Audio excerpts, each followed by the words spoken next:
Hi, my name is Emma Burns. I am a BYU student and I'll be graduating in April with a major in social science teaching and a minor in Spanish teaching. And I am really excited to start my career as an educator. For the first question, I like to incorporate a lot of active learning activities in my lessons to more fully engage students in the learning process. The exact activities and strategies that I use really depends on the lesson and the content that we're covering, but I've used a really wide variety in the past, like inquiry activities, simulations, games and competitions, student-led research, primary source analysis, and just a lot of other kinds of fun projects. And I think that students will benefit with me as their educator because I really take the time to design creative lessons that will help them be more invested in the learning process, learn on a deeper level, and do learning activities that will have a lasting impact on them, as I believe that active learning does. For the second question, I like to use assessment to keep track of students' progress towards learning goals so that I can more effectively help them reach those goals. So I like to use informal assessment regularly throughout my classes so that I can more accurately keep track of students' progress and provide them with frequent feedback.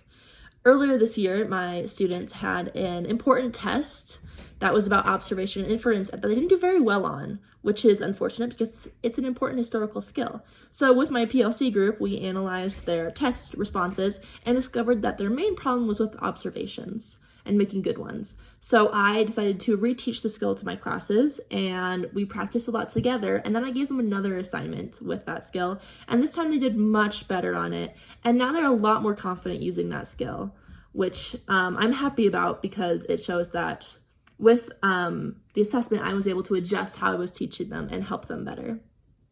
For the third question, when I plan lessons, I like to base my learning outcomes on the state standards so that I can focus when I'm teaching on what is most important for the students to learn and gain from class time.